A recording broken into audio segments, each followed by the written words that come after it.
그래도 4주차 리뷰로 돌아왔습니다. 벌써 4분의 1이 지나갔어요. 이렇게 진짜 한 주, 한 주가 굉장히 좀 빠르게 지나간다라는 느낌이 몇 시즌 좀 드는 것 같습니다. 참 신기하죠? 음. 그러니까 4주차까지는 이제 32개 팀 모두가 이제 경기를 치르는 그런 일정이었고, 이제 이번 주를 마지막으로 이제 5주차부터는 이제 각자의 스케줄대로 일부 팀들의 이제 바이위크가 좀 들어갑니다. 그래서 어쨌든 뭐 일종의 뭐 초반부를 좀 지나가고 있다? 예, 이 정도로 이해를 하시면 좋을 것 같은 그런 일정인 것 같아요. 음. 일단 이제 첫 번째 경기였던 Thursday Night Football, 댈러스 카우보이스와 뉴욕 자이언츠의 경기부터 얘기를 해보도록 하죠. 일단 20대 15로 댈러스 카우보이스가 승리를 가져갔습니다. 댈러스가 이제 연패에 빠져 있던 상황이었는데 연패 탈출에 성공을 했고, 자이언츠 상대로 7연승을 이어갔습니다. 댈러스가 사실 이날 경기가 뭐 아주 깔끔했다? 뭐 완승이었다? 이렇게 이야기하기에는 좀 무리가 있는 것 같아요. 음, 뭐 스코어도 이제 원 포지션 이내 격차였고 실제로 이제 댈러스가 11개의 페널티로 89야드를 물러나면서 경기력 자체가 이제 깔끔하지는 않았다. 근데 이제 다만 프레스캇이 그래도 이번 시즌 가장 높은 패스 정확도 그다음에 이제 패서 레이팅을 기록을 했고 그다음에 이제 CD램에게 연결했던 이 55야드 터치다운 패스 장면은 그래도 또 댈러스 팬들의 좀 마음을 가라앉혀주는 이제 아주 멋진 명장면이 또 하나 있었거든요. 이제 그런 것들을 바탕으로 댈러스가 그래도 승리를 거둬갈 수가 있었습니다. 네. 다만 이제 한 경기 승리를 가져간 것 치고 너무 많은 걸 잃었죠. 수비의 핵심인 마이카 파슨스와 지금 드마커스 로렌스가 모두 부상으로 이탈을 하게 됐습니다. 일단 이제 마이카 파슨스 같은 경우에는 4쿼터 한 3분여 정도를 남겨놓고 왼쪽 발목 부상을 입었습니다. 카트를 타고 이제 경기장을 빠져나갔는데 MRI를 찍어본 결과 한 2주에서 4주 정도의 휴식이 필요하다라는 그런 진단이 나왔고, 디마커스 로렌스 같은 경우에는 이제 오른쪽 발 부상을 당했습니다. 파슨스보다는 부상 정도가 좀 더 심해서 일단 4주, 최소 4주는 못 나온다라고 이제 진단을 받았고, 결국 이제 IR에 올라갔습니다. 뭐 수술은 안 해도 된다라고 하니까 일단은 뭐 장기적인 그런 결장은 아니라고 하더라도 이게 4분의 1이 지나간 시점에서 4주를 더 못 나오니까 이제 리그가 반환점을 돌 때까지는 나올 수가 없다라는 얘기잖아요. 뭐 당분간은 어 댈러스 카우보이스가 조금 이제 고민이 많아질 것 같다라는 생각이 들긴 합니다. 그러니까 저희가 늘 느끼는 건데, 뭐 축구나 야구처럼 이제 팬들에게 더 익숙한 종목에 비해서 정규 리그가 이제 확연히 좀 짧기 때문에 이게 같은 시간이 아닌 거죠. 예, 미식축구에서의 4주 부상과 뭐 축구에서의 4주 부상은 이제 확연히 다른 이제 음, 좀 팀으로서는 이제 심대한 타격을 입었다 이렇게 좀 봐야 될 것 같고 뭐 사실 이제 로테이션 멤버 역할을 기대했었던 뭐 샘 윌리엄스나 더렐 존슨 이런 선수들도 이미 뭐 부상을 당해서 좀 장기간 뭐 이탈하거나 뭐 시즌 아웃이 이미 돼 있거나 또 그런 상황들이기 때문에 팀 내부에서 공백을 메우기가 이제 쉽지는 않은 상황이에요. 네, 그래서 뭐 지금 제츠에서 좀 트레이드를 요구하고 있는 핫산 레딕을 데려와야 되는 게 아니냐 뭐 이런 이야기들도 이제 언론에는 계속해서 제기가 되고 있습니다. 근데 일단 댈러스가 지금 뭐 캡스페이스 상황 자체가 그렇게 좋지 않기 때문에 레딕의 요구 조건을 맞춰주는 데는 조금 뭐 주저하고 있는 상황이 아닌가 싶어요. 뭐 어쨌든 지금 이제 캡스페이스가 이미 뭐 터질 것이 예상이 되고 있는 상황에서 하산 레딕에 대해 장기적인 계약을 줄 수는 없는 댈러스거든요. 그렇기 때문에 반 시즌 렌탈로 이 선수를 데려오면서 픽을 투자하기가 더군다나 이제 어, 커다란 FA 영입을 하기 어려운 그런 이제 상황이 될 댈러스 카우보이스 입장에서는 더더욱 좀 이 픽 하나하나가 가치가 그만큼 좀 높아진다고 봐야 되는데 그 픽을 투자하면서 하산 레딕을 단년 렌탈로 데려온다? 이거는 조금 이제 댈러스 입장에서는 부담스러울 수 있죠. 그러니까 성적은 내고 싶은데 이제 무리한 투자는 또 하고 싶지 않고 이제 그런 딜레마에 좀 빠져 있는 것 같다. 예, 뭐 이런 생각이 좀 들고 자이언츠 입장으로 이제 좀 넘어가 보면 경기 내내 이제 터치다운을 단 하나도 만들어내질 못하면서 그냥 필드골 5개로 이제 15점을 만들었거든요. 그래서 뭐 사실은 볼 소유권 자체는 이제 35분 이상 가져갔기 때문에 뭐 일종의 뭐 공격 주도권이나 이런 부분들에서는 대등한 아니면 어쩌면 조금 더 앞서는 모습을 보여주기도 했으나 결국에는 뭐 터치다운으로 이제 메이드를 해내지 못했던 부분이 결국엔 페인이라고 봐야 될 것 같습니다. 올 시즌에 이제 댈러스 카우보이스의 런 디펜스가 정말 리그에서 거의 뭐 최하위권이죠. 그러니까 야드 기준으로는 이제 가장 많은 러싱 야드를 허용을 하고 있는 댈러스 수비인데 이날 24번의 러싱 시도에 26야드 전진에 그쳤습니다. 그러니까 이게 결국에는 지금 이제 이글스 가서 잘하고 있는 세이컨 바클리를 포기한 그런 대가가 아닌가 이런 생각도 좀 해보게 돼요. 음. 그러니까 뭐 세이컨 바클리를 무조건 장기 계약을 주고 잡는 것이 맞았다라고 뭐 이야기를 하기에는 좀 어렵겠지만 어쨌든 어 바클리를 포기하면서 어느 정도 예상됐던 결과가 좀 나타났던 게임이었다 이렇게 좀 봐야겠죠. 그리고 이제 그 대신에 이 넘버원 리시버 말릭 네이버스에게 15번이나 패스를 던지면서 뭐 넘버원 공격 옵션으로 이제 뭐 좀 활용을 많이 했었는데 실제로 네이버스가 이제 12번의 캐치 115야드로 양팀 스킬 플레이어들을 합쳐서 이제 가장 많은 야드를 전진하면서 또 좋은 활약을 했던 것은 맞습니다. 근데 이제 결국에는 뭐 그게 승리까지 이어지질 못했고 4쿼터 막판에 이 네이버스가 결국에는 이 컨커션 부상을 당하면서 경기를 끝까지 마치지를 못했거든요. 그러면서 자이언츠는 뭐 패한 것도 아쉽지만 이 네이버스가 또 부상을 당했다는 것이 더욱더 좀 뼈아픈 소식이 아니었나 싶습니다. 그 투아의 경우가 이제 최근에 좀 대표적인 사례라고 얘기를 할 수 있겠죠. 이게 뭐 단순히 뭐 이제 프로토콜을 통과하고 나서 뭐 잠깐의 이제 해프닝처럼 지나가는 그런 이슈일 수도 있지만 이게 또 이제 장기적인 관점에서 봤을 때 이제 선수 생명을 좀 갉아먹는 류의 부상이라는 것도 이제 투하를 통해서 나타나고 있기 때문에 조금 이제 염려가 되긴 합니다. 그러니까 일단은 5주차 출전과 관련해서는 지금 이제 현재 훈련에 계속 불참을 좀 하면서 일단은 음. 회복에 좀 집중을 하고 있는 모양새고 뭐 확실히 못 나온다라고 뭐 뉴스가 나온 것도 아니지만 일단은 좀 출전하기가 쉽지 않다? 그냥 의심스럽다 정도의 지금 이제 상태로 리포트가 되고 있는 것 같아요. 그래서 네이버스가 다음 주에 뭐 나올 수 있을지, 뭐 나온다면 또 어떤 컨디션으로 이제 출전을 하게 될지 이런 것들을 좀 지켜봐야 될 것 같습니다. 네. 이렇게 이제 댈러스 카우보이스와 뉴욕 자이언츠의 경기, 댈러스 카우보이스가 승리를 가져갔고요. 뉴올리언스 세인츠와 애틀랜타 펠컨스의 경기로 좀 이어가 보도록 하겠습니다. 26대 24로 펠컨스가 승리를 가져갔습니다. 플레이오프 포함해서 역대 맞대결 전적 55승 55패 동률 기록을 하고 있던 이 NFC 남부지구 라이벌 맞대결에서 구영애 선수의 짜릿한 끝내기 결승 필드골과 함께 애틀랜타 펠컨스가 승리를 가져갔습니다. 고영희 선수가 이날 이미 이제 두 개 엑스트라 포인트, 그다음에 이제 53야드, 44야드, 42야드 필드골을 모두 성공을 시키면서 뭐 좋은 컨디션을 보여주고는 있었어요. 예, 그런데 이제 고영희 선수에게 한 점 뒤지고 있던 경기 종료 직전에 상대의 이제 패스 인터피어런스 페널티로 찾아온 이제 결승 필드골 기회가 이제 왔었죠. 그래서 2017년 이후에 사실은 구영애 선수가 뭐 커리어 초반에 이제 굉장히 안 좋았고 이후에 다시 프로에 돌아온 뒤에는 또 좋은 모습을 보여주고 이제 그러고 있는 상황인데 어쨌든 데뷔 이후에 개인의 최장거리 필드골 기록이 지금 54야드였거든요. 근데 이제 이날 경기 종료 직전에 구영애 선수가 시도해야 했던 거리가 무려 58야드였습니다. 그러니까 이제 두 가지 상황이 겹친 거죠.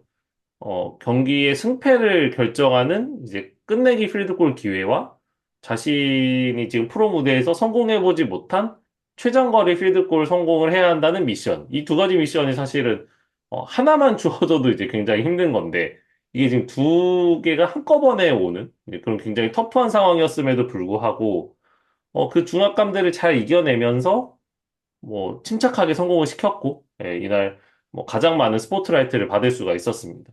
결국 이제 경기 끝나고 나서 이제 게임볼도 받았다고 해요. 예. 음.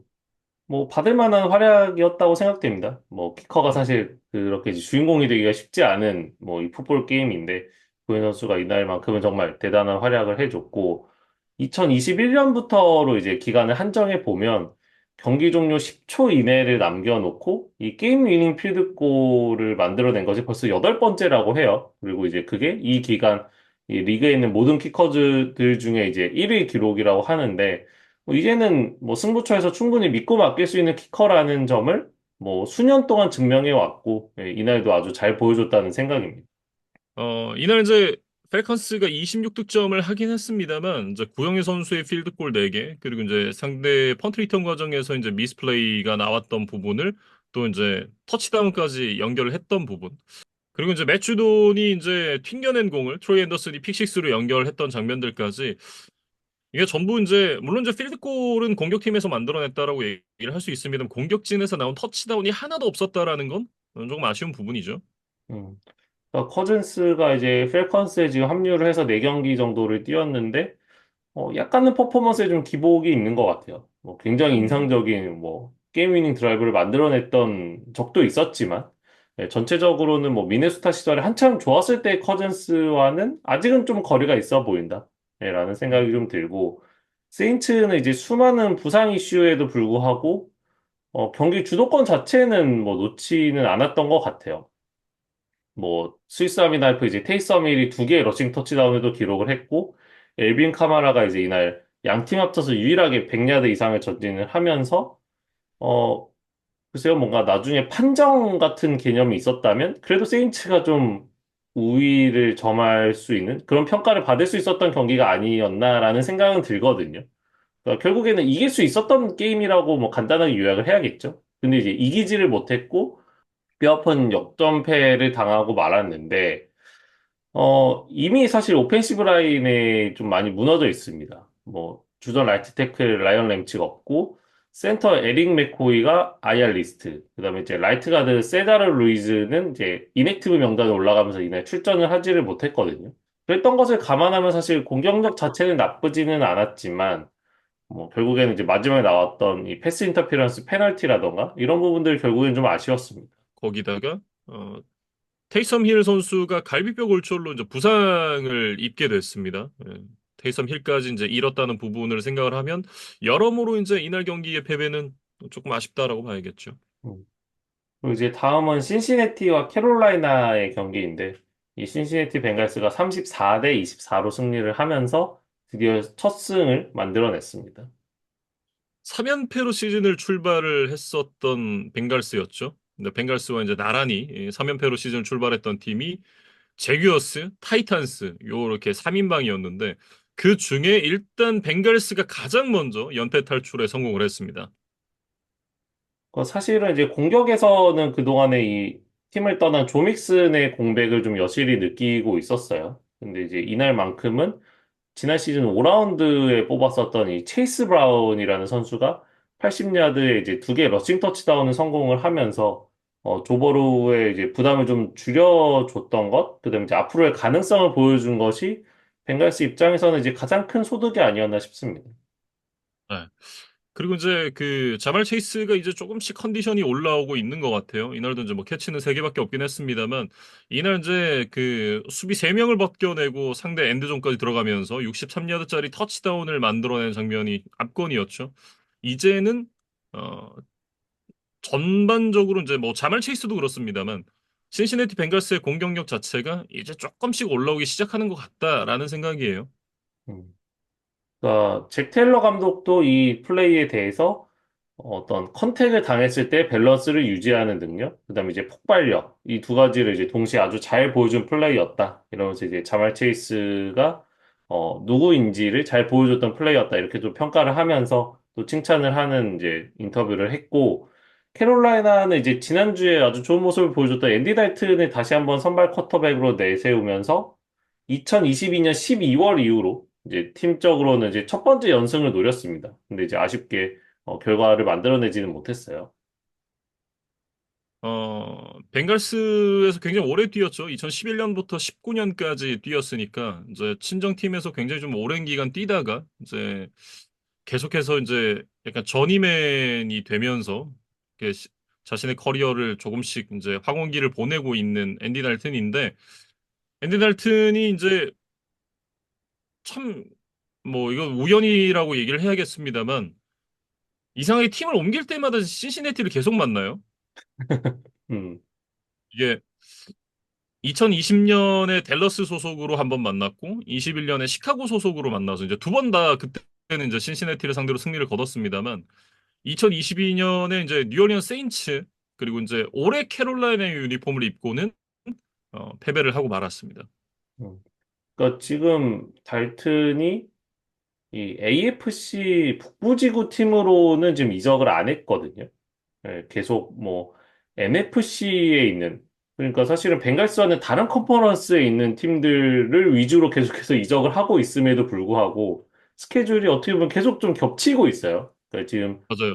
5년 중에 4년이나 지금 뭐 어떻게 보면 다른 컨퍼런스 팀과의 인터리그 경기를 하고 있기 때문에 이것도 좀 굉장히 뭐 재밌는 뭐 우연이다, 스토리다, 예, 이런 생각이 드는데 어쨌든 2연승 후에 2연패를 지금 당하게 됐다. 뭐 달튼에게는 좀 그런 의미가 있었고 이 러닝백 츄바 허바드가 이제 104 러싱자대 한 개 터치다운을 맹활약을 하기는 했지만 어, 결국에는 이제 경기 전체적으로 돌이켜 보면 그 오프닝 드라이브가 좀 아쉽지 않았나 싶어요. 예, 상대 엔드존까지 이제 2야드를 남겨놓고 여기서 이제 퍼스트 앤 고를 시작을 했는데 여기서 이제 여러 차례 러싱 시도가 결국에는 엔드존까지 통과가 되지를 못했거든요. 예, 그러면서 결국에는 기선을 좀 제압하지 못했던 부분, 리드를 가지면서 경기를 출발하지 못했던 부분이 좀 아쉬웠다는 생각이고 전반 막판, 그다음에 이제 후반 시작하자마자 이제 요 구간에 또 벵갈스에게 연속해서 터치다운을 허용을 하면서 좀 점수차가 벌어졌던 것 같습니다. 어쨌든 경기를 지긴 했습니다만 펜서스가 앤디 달튼이 선발 쿼터백으로 나선 이후에 예전 같은 어떤 무기력한 그런 경기력은 아니라는 점, 뭐 그런 부분은 좀 높게 사야겠죠. 그러니까 일단은 다른 팀들과 좀 경쟁이 가능한 수준까지 경기력을 끌어올렸다는 것 자체가 좀 반가운 소식이 아닌가 싶어요. 네, 그래서 뭐 물론 실패하기는 했지만 후반에 이 펀트 포메이션에서 기습적인 페이크 플레이로 퍼스트 다운을 뭐 노리는 뭐 그런 또 과감한 플레이도 있었거든요. 사실 거의 다 잡았는데 이제 아쉽게 드랍이 되면서 이게 이제 실패를 하고 말았는데 어쨌든 과정이 조금씩 나아지고 있다는 생각은 듭니다. 네, 그래서 펜서스를 상대하는 팀들도 이제는 조금은 더 경각심을 가지고 이 펜서스를 좀 상대를 하지 않을까 네, 이런 생각이 들고 리그 전체적으로는 뭔가 혼자만 동떨어진 이 최약체 팀이 없는 게 좋은 거잖아요. 예, 그래서 뭐 리그를 전체적으로 이제 응원하는 저희 입장에서는 이 펜서스의 좀 경기력이 올라온 것이 예, 굉장히 좀 반가웠습니다. 네. 저도 이제 개인적으로 좀 반갑습니다. 이렇게 그 경쟁자들이 1승씩을 거두는 거는 사실 굉장히 바람직한 거거든요. 네. 그런 측면에서 이런 이제 그 거의 바닥권에 있는 팀들이 빨리빨리 이제 좀 승수를 쌓아주는 게 중요하다. 어, 저는 이제 개인적으로 그렇게 생각을 하고 있습니다. 뭐 그것과는 별개로 지금 이제 그 브라이스 영 선수가 벤치로 내려간 이후에 이제 트레이드 루머들이 조금씩 이제 나오고 있죠. 뭐 본격적이라고 얘기하기 좀 어렵고 뭐 이렇게 되지 않겠느냐라는 그런 이제 시각들이 많이 존재하는데 과연 이제 전체 1순위로 뽑힌 선수가 2년을 채우지 못하고 또 팀을 떠나는 일이 생길지 이런 부분도 굉장히 좀 궁금합니다. NFL 역사상 이런 일이 있었는지가 좀 궁금하다는 생각이 개인적으로 좀 들더라고요. 예, 그래서 네. 뭐 정말로 브라이스 형이 이제 트레이드가 되는 일이 생긴다면 네, 저희가 뭐 브라이스 형에 대한 이야기도 해야겠지만 좀 그런 과거의 사례도 한번 좀 찾아봐서 전달을 해드려야 되지 않을까 네, 그런 생각이 좀 들었습니다. 다음은 이제 LA 램스와 시카고 베어스의 경기입니다. 24대 18로 시카고 베어스가 승리를 가져갔습니다. 물론 이제 LA 램스가 부상자가 굉장히 많아서 좀 어려운 경기가 될 것이다라는 그런 생각은 했습니다만 그동안의 케일러 윌리엄스의 어떤 퍼포먼스를 생각을 한다면 사실은 이것도 이제 큰 업셋은 아닌 것 같은데 어쨌든 이제 업셋이라고 얘기는 해야겠죠.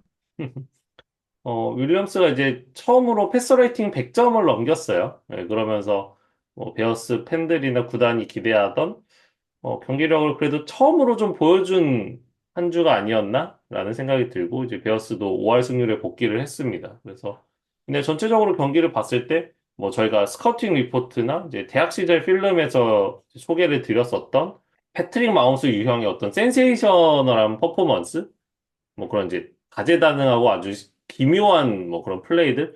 이런 것들은 이제 많이 보이지는 않았어요. 근데 일단은 케일러 윌리엄스도 턴오버를 하지 않았다는 점에 대해서 굉장히 좀 뭐 스스로 만족한다 이런 이야기를 하면서 우리 팀이 이제 좋은 수비 그다음에 좋은 스페셜 팀을 가지고 있기 때문에 내가 턴오버만 하지 않으면 이렇게 오늘처럼 좋은 경기, 그다음에 많은 승리들을 거둘 수 있을 것이다라는 이야기를 했어요. 그래서 사실 저희가 커리어 초반에 좀 어, 약간의 의아함을 자아내는 인터뷰들이 좀 아쉽다. 이런 얘기들을 했었는데 윌리엄스도 이제 어느 정도 좀 사회화가 되고 있다고 해야 될까요? 좀 예절이 주입되고 있는 아주 좀 모범적인 또 인터뷰를 보여줬습니다. 이런 부분들이 필요하죠. 사실 이제 사람이 이렇게 살다 보면 잘못할 수 있잖아요. 뭐 실수도 할 수 있고 잘못도 할 수 있는데 그 잘못을 이제 반복하지 않는 게 사실 굉장히 중요한 부분이잖아요. 네. 근데 그런 부분들은 이제 캘럽 윌리엄스가 좀 더 한층 성숙한 그런 이제 모습을 보여줬다라는 건 굉장히 좀 고무적이지 않나라는 생각이 들고 공격 쪽에서 이제 이날 이제 디안드레 스위프트가 팀의 리딩 러셔, 리딩 리시버 역할을 모두 해냈습니다. 그러면서 165 스크리미지 야드에 터치다운 하나 기록을 하면서 베어스 이적한 이후에 가장 좋은 퍼포먼스를 보여줬습니다. 그리고 이제 호주 태생의 이제 펀터, 토리 테일러라는 선수가 있는데, 이 선수가 이제 마지막 두 번의 펀트를 상대 진영 8야드 지점에 핀을 해내면서 필드 포지션 싸움에서 아주 유리함을 팀에게 또 안겨줬거든요.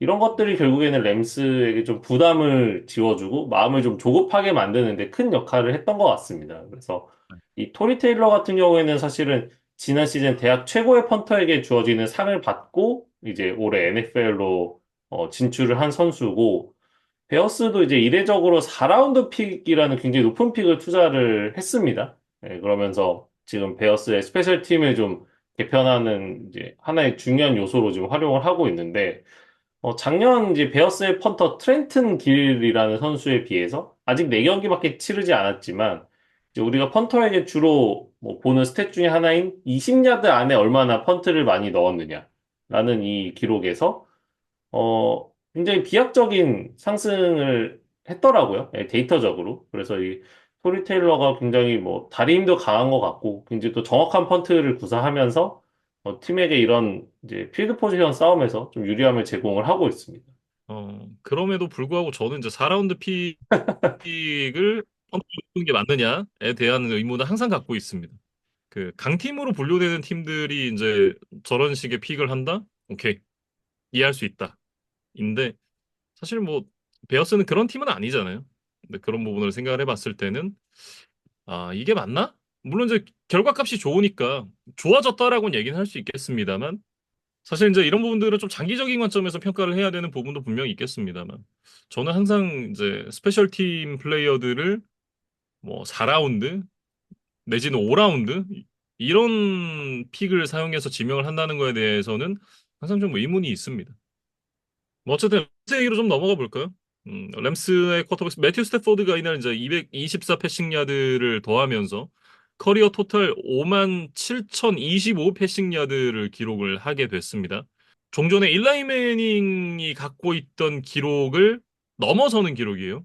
근데 그러면서 이제 역대 패싱 야드 탑 10 안에 매튜 스태포드가 이름을 올려놨습니다. 그래서 개인 커리어적으로는 굉장히 좀 의미가 있는 하루였죠. 근데 이제 아쉽게 승리라는 선물까지 받지는 이제 못했던 스태포드였고, 뭐 쿠퍼컵 푸카나쿠아가 이제 여전히 부상 때문에 경기에 나서지 못하고 있다는 이야기는 이제 아마 지난주에도 좀 드렸던 것 같습니다. 그래서 이 두 선수가 또 빠져 있는 가운데 러닝백 카일렌 윌리엄스라던가 뭐 리시버 투투 애들 이런 선수들을 이제 메인 공격 옵션으로 활용을 하면서 뭐 나름 이제 승리를 위한 분전을 하기는 했어요. 근데 이제 이 쿼터에 자기 진영 레드존에서 이 스트립색 펌블 턴오버를 기록하면서 이제 터치다운까지 내줬던 부분. 이것이 이제 좀 두고두고 아쉬웠던 이제 그런 장면이었던 것 같고, 결국에는 이제 그 장면에서 허용한 리드를 경기 끝날 때까지 이제 따라잡지를 못했습니다. 그리고 이제 경기 마지막 순간에도 한 번의 공격 기회가 있었지만, 첫 스냅부터 다소 좀 허무하게 이 브리스커였나요? 네, 그 베어스 선수에게 이제 인터셉션을 허용하면서 그대로 패배가 확정이 됐거든요. 그래서 램스가 지난 시즌보다는 조금 더 높은 기대치를 가지고 시즌을 출발했는데 결국에는 이제 부상이라는 뭐 돌발 변수에 좀 막히면서 굉장히 어려운 시즌 초반을 보내고 있습니다. 네. 이렇게 이제 램스와 베어스의 경기 얘기를 해봤고요. 다음은 이제 미네소타 바이킹스와 그린베이 패커스의 NFC 북부 라이벌 맞대결. 결국 이제 31대 29로 바이킹스가 승리를 가져갔습니다. 바이킹스가 개막 이후에 지금 4연승을 질주를 하고 있습니다. 올 시즌에 뭐 NFL에서 가장 좀 놀라운 이슈라고 하면 뭐 샘 다놀드의 올 시즌 모습이겠죠. 이게 본인의 꺼져가던 커리어에 다시 한번 이제 불을 붙이는 데 성공을 했다. 저는 이렇게 좀 얘기를 하고 싶은데 저희가 이제 시즌 전까지만 하더라도 그 바이킹스의 시즌 프리뷰 때도 그런 얘기를 했습니다만 JJ 맥카시에게 이제 시간을 주기 위한 브리지 쿼터백이다. 라고 얘기를 했습니다. 근데 지금 4경기가 지난 시점에서 그 얘기가 맞나? 라는 생각이 들 정도의 퍼포먼스를 보여주고 있고, 뭐 계속해서 이렇게 해준다라고 하면 바이킹스는 정말 좀 행복한 고민이겠죠? 지금 AFC의 칩스와 NFC의 바이킹스만이 지금 전승을 달리고 있는 것 같아요. 근데 이제 뭐 음, 칩스라고 하면 역시 뭐 마홈스를 가진 팀이기 때문에 어느 정도 좋은 성적이 예정이 되어 있었던 팀이라면 이 NFC의 바이킹스는 글쎄요, 사실은 뭐 패커스나 라이언스 같은 뭐 팀들보다는 한 수 아래라고 생각을 했고, 그럼 이제 이번 시즌에 뭐 전체 1순위 쿼터백을 가져간 이 시카고 베어스보다도 어떻게 보면은 기대치 자체는 좀 낮지 않았나? 네, 뭐 베어스는 이제 물론 좀 변수가 있었던 전력이라고 생각은 했지만 그래도 예상되는 고점 자체가 오히려 바이킹스가 베어스보다도 낫다고 저는 개인적으로 좀 생각을 했었는데 뭐 아직 4경기밖에 치르지 않은 시점이지만 리그 전체에서 가장 좋은 성적을 거두고 있다. 예, 전체적으로 굉장히 좀 의외의 뭐 전개가 좀 되고 있습니다. 그래서 다놀드가 이날 뭐 3개 터치런 패스, 1개 인터셉션이 있었는데 사실 그것도 이제 오심이라고 봐야겠죠. 인터셉션 장면도. 음. 경기 중에 뭐 룰 전문가 역시도 이제 인컴플리트 패스라고 생각을 한다고 얘기를 하기도 했었고, 이게 완벽하게 포지션이 되지 않은 상황에서 이제 바깥쪽에 이제 다운이 됐기 때문에 이거는 제가 봤을 때도 이제 오심이 아닌가라는 그런 생각은 갖고 있습니다. 그렇게 보면 사실 뭐 이날 275야드 3개의 터치다운 아주 준수한 퍼포먼스를 보여줬고 4쿼터에 이제 그 점수가 워낙 이제 벌어진 상황에서 야금야금 이제 그린베이가 추격을 해오면서 조금 이제 비벼지는 그런 이제 모양새로 이어지긴 했습니다만 사실 이날 전반의 스코어가 이미 28대 0까지 벌어졌었거든요. 네, 그랬던 만큼 이날 이제 공수 양면에서 미네소타가 훨씬 더 좋은 모습을 보여줬습니다. 음. 그리고 이제 저희가 뭐 샘 다놀드에 대해서 이제 늘 강조를 하고 칭찬을 많이 하고 있지만 이 브라이언 플로레스 디펜시브 코디네이터가 이끌고 있는 이 디펜스도 좀 조명을 받아야 될 것 같아요.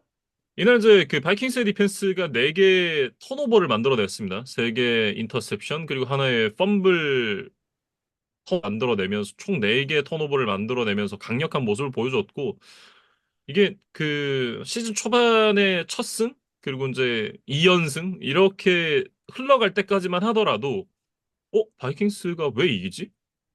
어라? 이거 진짠가? 라는 생각을 좀 이제 했었던 것 같은데 이게 그 이 경기가 조금 저한테는 얘네도 이제 컨텐더로 봐야겠구나라고 생각하는 결정적인 경기였던 것 같아요. 음. 물론 뭐 조던 러브의 복귀전이라는 좀 변수는 있었죠. 예, 뭐 러브가 뭐 완벽한 컨디션으로 나서지는 못했던 것 같은데 그렇다 하더라도 이 굉장히 터프하기로 유명한 이 그린베이 원정에서 전반에 28대 0이라는 격차를 낼 수 있는 팀이다. 라는 것만으로도 예, 미네소타의 이번 시즌 분위기가 어떤지 또 우리가 이제 예상하지 못했던 이런 이제 미네소타의 강력함을 또 만나볼 수 있었던 그런 경기였습니다. 조던 러브가 이제 이날 경기에서 이제 복귀전을 치렀죠. 이글스와의 경기 이후 이제 3주 만의 경기였는데 뭐 부상도 있었고 경기 감각도 좀 떨어져 있어서 그런지 이제 전반전에 보여줬던 퍼포먼스는 썩 좋지는 않았습니다.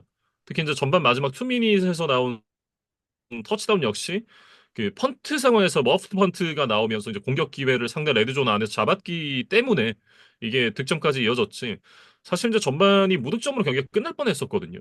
이날 이제 머프트 펀트가 나오기 전까지의 조던 러브의 스탯은 22번의 패스 시도에 10번 성공, 101야드에 2개의 인터셉션이었습니다.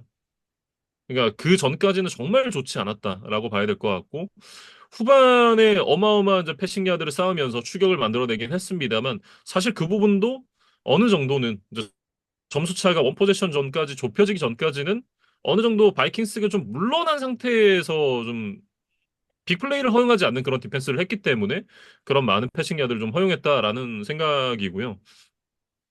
이게 그나마 좀 긍정적인 부분은 그래도 이제 후반에 추격을 하는 과정에서 그 정량적인 부분 말고 그 정성적인 부분에서 점점 더 좀 좋아지는 퍼포먼스를 보여줬다라는 부분이 다음 경기, 다다음 경기를 좀 기대하게 하는 부분이 아닐까 싶습니다. 뭐 적어도 이제 이날 한정으로는 차라리 이제 말리 윌리스가 나오는 게 뭐 패커스의 승리 확률을 올려주는 데는 조금 더 도움이 되지 않았을까라고 생각이 들어요. 근데 이제 조던 러브가 뭐 워낙 뭐 지금 많은 돈을 받고 있는 확고한 프랜차이즈 쿼터백이기 때문에 아마 선수의 좀 출전 의사가 있었을 때 그거를 팀에서 좀 맡기가 어렵지 않았을까. 그래서 러브도 조금 더 완벽한 컨디션으로 돌아왔으면 좋았을 텐데, 그린베이는 이제 그것이 좀 아쉬웠을 것 같고, 키커 이야기를 좀 해보면 사실 이 패커스가 오랜 기간 이 메이슨 크로스비라는 이 견실한 키커, 물론 이제 말년에는 좀 뭐 성적이 떨어지면서 결국 이제 팀을 떠나게 됐지만 굉장히 장기간 이제 팀의 주전 키커로 활약을 해주면서 일종의 상수 역할을 좀 해줬었다고 봐야겠죠. 근데 이제 이 선수가 뭐 나이를 먹고 이제 팀을 떠나면서 이제 키커가 좀 변경이 있었는데 이 브레이든 날바슨이 이번 시즌 퍼포먼스가 좀 좋지를 않다는 것이 패커스의 좀 고민거리인 것 같습니다. 네, 이날도 이제 전반에 37야드, 49야드 두 개의 필드골을 놓쳤고 이게 뭐 결과론적인 얘기죠. 근데 그렇다고는 하지만 어쨌든 마지막에 두 점 차로 경기가 끝났던 걸 감안을 해보면 이 필드골 두 개 실축은 좀 적지 않다라는 생각이 들고 이날 경기뿐만이 아니라 지금 올 시즌에 4경기 치렀는데 지금 필드골 실패 벌써 4개거든요. 그리고 테네시전에서도 필드골을 하나 실축을 했었는데 그게 이제 파울로 인해서 이 실패가 지워졌었거든요. 근데 그 부분까지 하면 벌써 5개 실축입니다. 좀 변화가 필요하지 않나라는 생각이 좀 들기는 한데 일단은 이제 라플러 감독이 실드를 치는 발언을 했습니다. 뭐 믿고 있다. 뭐 이렇게 얘기를 했었는데 글쎄요. 보통 이제 믿고 있다라는 발언이 가장 위험한 시점에 나오는 그런 멘트잖아요. 그 믿음이 어디까지 갈지는 한번 좀 지켜봐야 될 것 같습니다. 음. 그리고 이제 덴버와 뉴욕 제츠의 경기로 이어가 볼 텐데 이날은 이제 10대 9로 이제 한 점 차 덴버가 이제 승리를 거뒀던 그런 경기였습니다. 비가 굉장히 많이 왔죠. 멜라이프 스타디움에 이날 굉장히 비가 많이 와서 두 팀 모두 이제 공격을 좀 풀어가는데 어려움을 겪는 그런 모습이었습니다. 이날 이제 1쿼터에 그 덴버가 패스 인터피리언스 페널티 때문에 이제 퍼스트 다운이 한번 갱신된 걸 제외를 하고 나면 양 팀 다 공격해서 이제 퍼스트 다운을 하나도 못 만들어내는 그런 모습들이 좀 나왔었거든요. 그러니까 이제 저는 이 경기를 보면서 어떤 생각이 들었냐면 처음에는 아 비가 오기는 하는데 너무 공격이 진행이 안 된다. 좀 답답하다 이런 생각이 들다가 1쿼터 중반이 넘어가면서부터는 뭐 지금 득점은 모르겠고 언제 퍼스트 다운이 나오는지 한번 지켜보자. 약간 좀 벼르는 마음으로 이제 계속해서 보게 되더라고요. 그래서 그것이 또 뭐 제 개인적으로 나름의 이제 재밌는 관전 포인트였다. 근데 설마 설마 했는데 결국 1쿼터에는 이 공격 팀에서 이제 스스로 만들어낸 이 퍼스트 다운이 결국 하나도 없었고, 이 쿼터도 아마 한 2분, 3분 정도가 지나서야 이제 첫 퍼스트 다운이 나왔던 것 같아요. 그래서 그만큼 좀, 공격적으로는 전체적으로 좀 답답한 경기였다? 라는 말씀을 드려야 될 것 같고, 뭐, 전체적으로 선수들의 몸놀림이 좀 둔해 보였고, 미끄러지는 모습들도 종종 나오면서, 수비가 좀 유리한 게임 양상이었어요. 사실 이제 이런 그 굳은 환경일수록 이 쿼터백 차이가 조금 줄어드는 것 같아요. 사실 이제 날씨가 좋았으면 에런 로저스가 빅플레이 빵빵빵 던지면서 우리 갑니다 이러고 이제 점수차를 벌렸을 텐데 근데 그러지를 못했어요. 네, 물론 이제 어쨌든 에런 로저스가 야금야금 전진을 만들어내면서 두 개의 필드골 드라이브를 만들어내면서 이제 앞서가는 모습도 있긴 했습니다만 에런 로저스가 본인의 퍼포먼스를 다 보여주기에는 날씨가 조금 쉽지 않았다. 이렇게 좀 얘기를 해야 될 것 같고 결국 이제 그러다 보니까 이제 후반에 공격진의 퍼포먼스가 올라오지 않으면서 결국 역전패를 당하고 말았습니다. 그러니까 이럴 때는 이제 결국 러싱 공격의 힘이 누가 강하냐? 뭐 이런 것들이 이제 승부에 중요한 영향을 끼친다고 생각이 되는데, 제츠가 이제 팀 전체적으로 러싱 시도당 채 3야드를 나아가질 못했어요. 그러면서 로저스도 이제 색을 5개나 당했고, 뭐, 러싱과 패싱 어느 쪽 하나 좀, 뭐, 믿고 맡길 수 있는 상황이 아니다 보니까 제츠가 결국에는 터치다운도 하나도 없었고 이 필드골 3개에 그치고 말았습니다. 이게 그 굳은 날씨에 러싱의 중요성을 보여주는 경기가 어, 맥 존스와 조시 앨런이 이제 맞붙었던 하이마크 스타디움에서의 패츠와 그 빌스의 경기였다고 저는 생각을 하거든요. 맥 존스가 그날 이제 패싱 아마 3번 하고 끝이 났던 기억이 나는데 결국 이제 무시지마 러싱을 하면서 패트리어츠가 승리를 가져갔었거든요. 그러니까 그랬던 것처럼 이제 날씨가 좋지 않으면 그만큼 이제 쿼터백의 어떤 퀄리티 차이가 그만큼 두드러지게 나타나진 않는다. 이런 생각을 좀 하게 되는 것 같습니다. 이날 경기도 말씀드렸던 대로 좀 그랬던 것 같고, 이날 이제 제츠가 경기를 내줬던 부분도 사실 좀 뼈아픕니다만, 이날 경기가 끝나고 나서 로버트 살라 감독과 에런 로저스가 불화가 있다라는 이제 얘기가 나왔어요.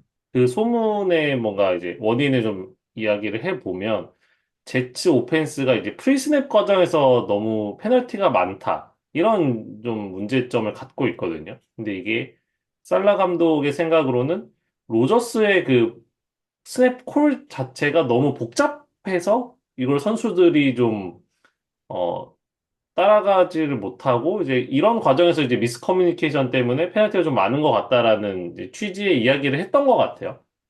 그리고 음, 실제로 이제 로저스에게 우리 팀이 지금 이런 문제가 있으니 이런 이제 프리세미콜을 조금 더 단순화하면 어떨까라는 제안을 뭐 했다고 합니다. 근데 이제 이거를 에고가 강한 로저스, 그다음에 이제 루틴을 쌓아온 이 베테랑 쿼터백이 뭐 순순히 받아들이지를 않았던 것 같아요. 이제 그러면서 뭐 로저스도 이 살라 감독에 대한 좀 리스펙을 좀 잃었던 것 같고 그 과정에서 그런다는 지금 얘기들이 돌고 있습니다. 그래서 이게 어느 정도 뭐 사실인지는 모르겠어요. 근데 이제 정말 그렇다고 한다면 이 팀 선수단 자체에서 이제 가장 뭐 많은 비중을 차지하고는 이런 이제 감독과 주전 쿼터백이 좀 다른 노선을 간다? 그러면 사실은 뭐 좋은 성적을 내거나 좋은 팀 분위기를 유지하는 것 자체가 어렵겠죠. 사실 이제 이 불화가 뭐 얼마나 이제 깊은지, 뭐 얼마나 크게 이어질지 이런 부분들은 알 수 없습니다만 어쨌든 이제 좀 빠르게 봉합을 하는 게 중요하겠죠. 다음 주에 이제 미네소타 바이킹스와 인터내셔널 게임을 이제 갖게 되는 제츠인데 런던에서 이제 바람도 좀 쐬면서 이렇게 환기를 좀 하고 이렇게 분위기를 다시 좀 봉합해서 오는 부분이 필요하지 않나 이런 생각을 좀 해봅니다. 음. 뭐 유람선이라도 한번 같이 타야 되지 않을까 싶어요. 네, 같이 햄즈가 한번 타면서 한번 타야죠. 산책도 하면서 좀 그런 진솔한 대화를 할 수 있는 시간을 가질 수 있을지 한번 지켜봐야 될 것 같고 그리고 이제 덴버 이야기로 넘어가 보면 사실 전반에는 뭐 날씨 이슈도 있었고 뭐 제치의 수비도 이제 워낙 강력하기 때문에 굉장히 좀 무기력한 모습이었어요. 그러니까 전반이 끝났을 때 닉스의 성적이 15번의 패스 시도 7번의 성공에 전진 야드가 아니라 이제 후퇴 야드가 7야드 있었거든요. 전반 내내 뛰어서 오히려 야드를 물러서는 그런 좀 일종의 엽기적인 안 좋은 마이너스 의미로 야드. 이제 엽기적인 기록을 이제 만들어내고 말았는데 하프타임이 이제 됐을 때는 사실 그런 생각도 들었어요. 덴버가 이거를 뭐 4쿼터든 뭐 5쿼터든 6쿼터든 한다고 해서 이게 득점을 낼 수가 있는 건가? 뭐 그런 생각이 들 정도로 정말 공격이 잘 안 풀렸었는데 이게 결국에는 또 뭐 전반 쉬는 시간을 잘 활용하면서 이제 변화를 가져갔던 것이 이제 잘 통했던 것 같습니다. 이제 음, 후반에 러싱 공격이 좀 살아나면서 보닉스도 조금 더 편안한 환경에서 득점을 만들어낼 수가 있었어요. 음.